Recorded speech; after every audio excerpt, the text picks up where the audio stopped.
Lucas County Children's Services continues its series of community conversations next week. Each time, LCCS staff are there to discuss concerns of local families. Hope Bland and Andrea Carmona are again with us from LCCS. And so, what are you hearing from families? So you've had how many? 9 so far, or 8? This will be our 10th one. We have had 9 so far, yes. So Hope, you've had 9 so far. Have you gone to most of them? All of them? All of them. Oh. Our executive director goes to all of them too.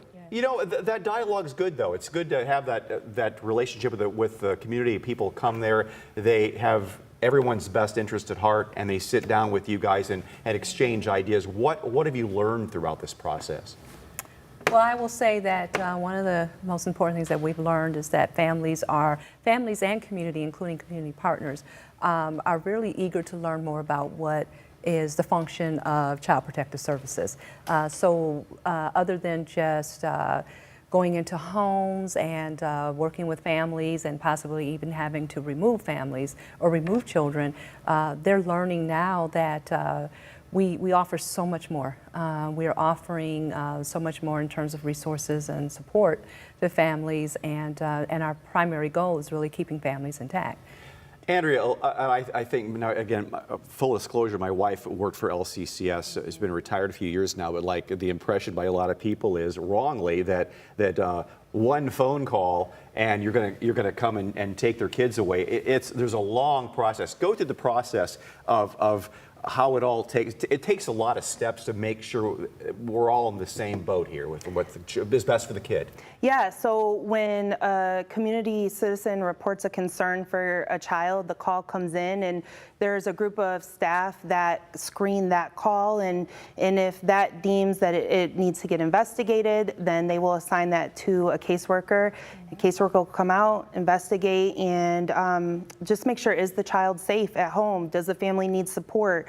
It's always the goal to keep the child with the family and keep the child safe. But in the event that there are some concerns for safety and the case needs to be opened or maybe a child removed, then it would be moved on to our ongoing department, and that's where we offer services to work with the family so they can be reunified with their children. Hope, they work really hard to make sure the child can stay with his family, with his mother, with his father. Yeah. If it can happen, if the couple's a toxic relationship, then there's issues there. But like, I know they want to keep it.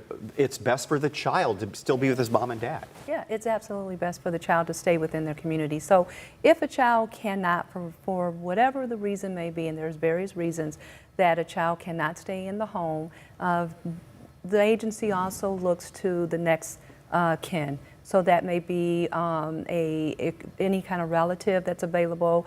Before the option of foster care, the agency really looks to find a relative, like I said, a family member, another family member, or a friend or someone who might be willing to take the child temporarily. Andrea, at these sessions you've been having, the first 9, what have you loved most about it? What are you learning from the whole process of how this all comes about?